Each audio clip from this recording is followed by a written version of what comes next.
성도 여러분 안녕하세요. 3월 1일부터 시작된 말씀과 하루 우리 성경 읽기가 이제 드디어 창세기가 끝이 났습니다. 여러분 바쁜 일상을 살아가시면서 아마 어떤 날은 피곤해서 또 어떤 날은 너무 분주해서 정해진 분량을 다 읽지 못하실 수도 있을 겁니다.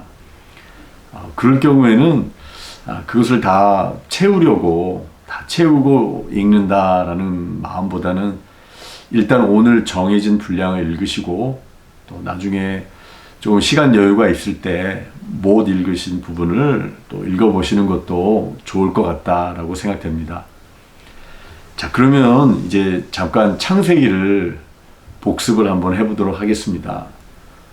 창세기는 창조주이신 하나님, 그리고 하나님의 형상대로 창조됐지만 죄로 말미암아 타락한 남자와 여자를 하나님께서 한 사람 아브라함과 또 그의 가족을 택하심으로 타락한 우리 인류의 역사에 개입하시는 그런 이야기입니다. 그러니까 창세기는 하나님의 택한 사람들의 가정에 관한 이야기이면서 더 나아가 하나님의 백성의 이야기를 담고 있습니다. 아브라함과 사라 부부, 그리고 이삭과 리브가, 또 야곱과 라헬, 그리고 요셉의 이야기는 선택받은 사람들의 실수와 또 연약함에도 불구하고 하나님께서 그 약속을 이루어 가신다라는 것을 보여주고 있습니다.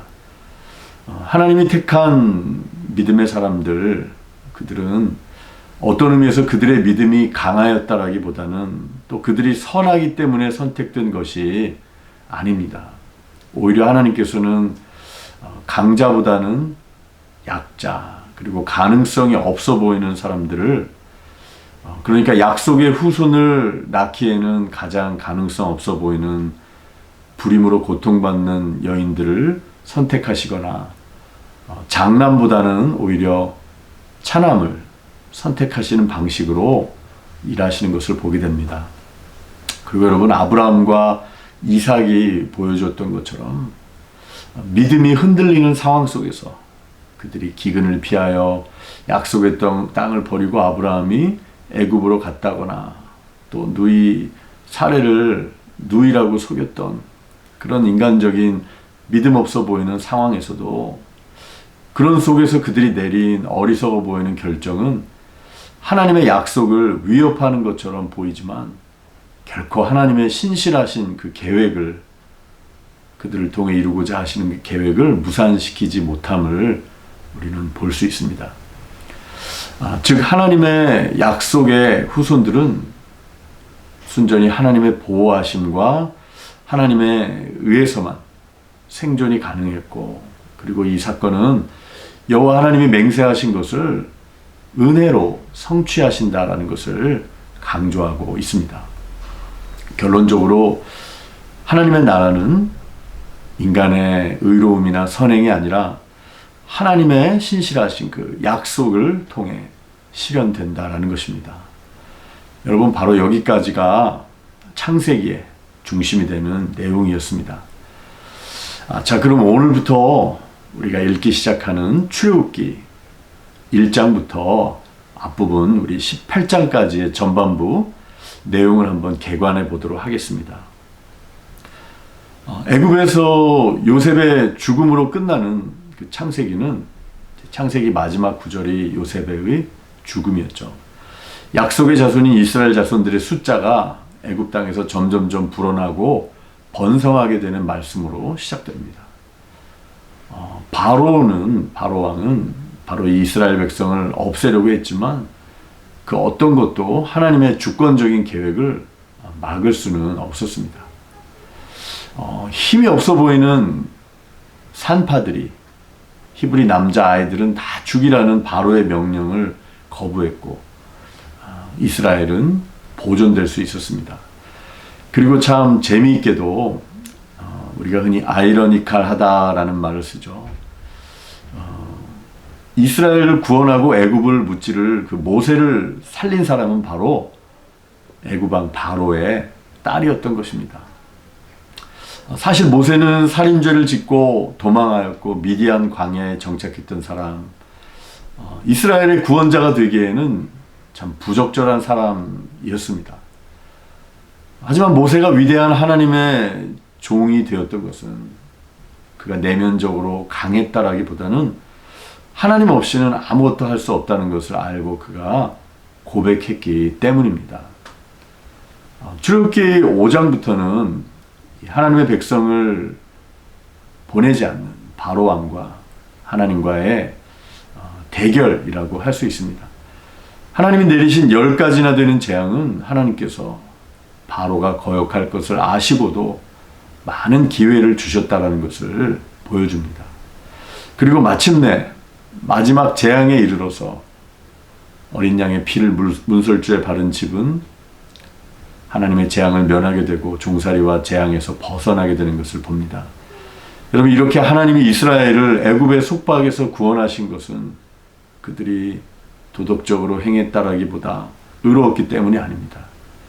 이스라엘 백성이 구원 얻을 자격이나 공로가 없음에도 불구하고 오직 하나님의 긍휼과 사랑 때문에 하나님께서 그들을 구원하시고 자유케 하신 것입니다. 자, 그럼 우리 바이블 프로젝트 출애굽기 1장에서 18장까지의 개관 영상을 보시도록 하겠습니다.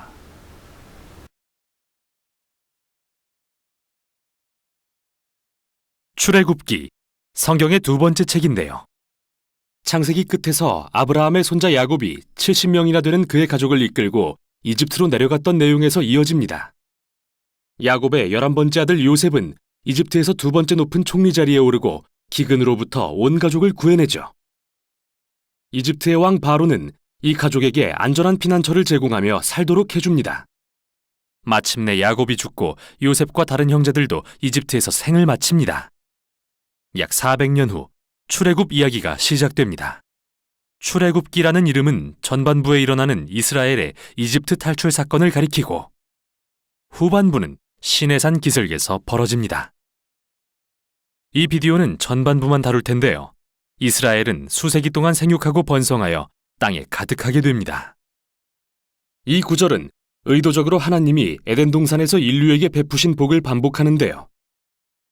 이 중요한 사실을 다시금 기억하게 하기 위해서죠.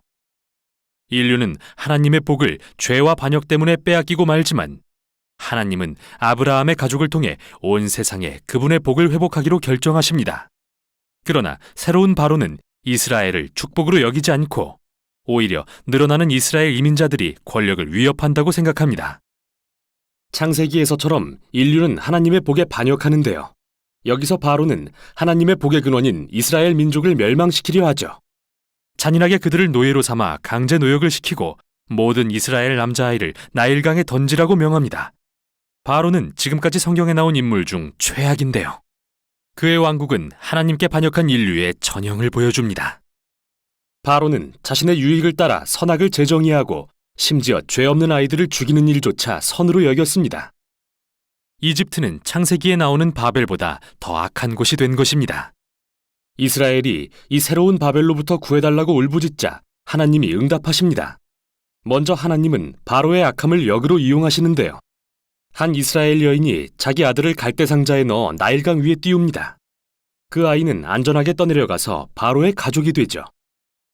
모세라고 이름 붙여진 아이는 자라서 마침내 하나님이 바로의 악을 심판하시는 도구로 쓰임받게 됩니다. 유명한 장면인데요. 타는 떨기나무 가운데서 하나님이 모세에게 명하시길 바로에게 이스라엘을 보내라고 명령하라 하십니다. 하나님은 이미 바로가 거역할 것을 아셔서 여러 재앙으로 이집트를 심판할 거라 말씀하시고 또한 그의 마음을 완악하게 하실 것이라고 하십니다. 이제 우리는 다음 주요 사건인 하나님과 바로의 대결로 넘어갑니다. 그런데 바로의 마음을 완악하게 하실 것이라는 말은 무슨 뜻일까요? 이 부분을 자세히 순서대로 살펴보는 건 매우 중요한데요. 모세와 바로가 처음 만난 장면에서는 단지 바로의 마음이 완악했다고 적혀 있을 뿐 하나님께서 그 마음에 개입하시진 않습니다. 하나님은 그에게 5가지 재앙을 내리시는데 모두 바로와 이집트의 신들을 대적하는 것들이었죠. 그때마다 모세는 바로에게 겸손히 이스라엘 백성을 보낼 기회를 주지만 각 재앙이 멈출 때마다 그는 마음을 완강하게 하였고 더욱 마음이 완악해집니다. 스스로 그렇게 한 것이죠. 결국 또 다른 5가지 재앙을 맞게 되는데 이제는 하나님이 그의 마음을 완악하게 하시기 시작합니다. 이야기의 핵심은 이것인데요. 하나님은 바로가 그분의 명령을 거스를 것을 아셨음에도 불구하고 여전히 옳은 일을 할 기회를 주셨다는 것입니다. 결국 바로의 악은 돌이킬 수 없는 지경에 이르고 맙니다. 심지어 그의 고문들마저 제정신이 아니라고 여길 정도였죠. 바로 이 지점에서 하나님은 바로의 악마저 그분의 구속 사역에 사용하십니다. 바로는 자기 꾀에 넘어가 자멸에 이르게 하시고 그의 백성은 구원해 주십니다. 마지막 재앙이 이르고 6월절 밤이 깊어옵니다. 하나님이 바로의 악을 갚아주시는데요. 그가 이스라엘 아이들을 살해했듯이 하나님은 마지막 재앙을 통해 이집트인들의 장자를 죽이기로 정하십니다. 바로와 달리 하나님은 어린 양의 피를 통해 탈출할 길을 열어주십니다. 여기서 이야기는 멈추고 이스라엘의 절기인 6월절이 자세히 소개됩니다. 이스라엘이 이집트를 탈출하기 전날 밤 그들은 어리고 흠없는 양을 죽여 그 피를 문설주에 바릅니다. 하나님의 마지막 재앙이 이집트를 뒤엎을 때 어린 양의 피를 바른 집은 넘어가고 장자의 목숨을 구할 수 있었죠. 그래서 이때부터 이스라엘 민족은 하나님의 공의와 자비를 기억하기 위해 매년 이 절기를 지키고 있습니다. 그러나 바로는 교만하고 거역한 마음 때문에 자기 아들을 잃게 되고 하는 수 없이 이스라엘을 놓아줍니다. 그러나 이스라엘 노예들이 이집트를 탈출하기가 무섭게 바로는 마음을 바꾸어 먹습니다. 군대를 모아 최후의 결전을 위해 이스라엘 민족을 쫓아갑니다. 이스라엘 민족은 홍해를 무사히 건너지만 바로는 자멸의 길로 뛰어들고 말죠. 이 탈출기는 성경에 나오는 첫 찬양으로 결론을 맺는데요. 바다의 노래라는 찬양입니다. 마지막 소절에서 주가 왕으로 다스리심을 선포하고 시로 하나님의 나라에 대해 노래합니다. 하나님이 어떻게 세상의 악을 부수시며 악의 노예가 된 자들을 구속하시는지 이야기하고 하나님이 자기 백성을 약속의 땅으로 인도하시며 그들 가운데 거하실 것을 선포하는데요. 이 이야기는 하나님이 왕 되신 백성의 모습이 어떠한지 보여줍니다. 이스라엘의 찬송이 끝나고 이야기는 급변합니다. 이스라엘 민족은 광야에서 시내산을 향해 걸어갑니다. 배가 고프고 목이 마른 그들은 모세와 심지어 구해주신 하나님까지 원망하기 시작합니다. 이집트에서의 삶이 좋았다며 그리워합니다. 믿기지 않죠. 인자하신 하나님은 광야에서 음식과 물을 공급해 주십니다. 하지만 이 이야기들은 어두운 그림자를 드리웁니다. 정말 이스라엘의 마음이 바로의 마음처럼 완악해지기라도 한 것일까요? 더 지켜보기로 하죠. 여기까지가 출애굽기의 전반부였습니다.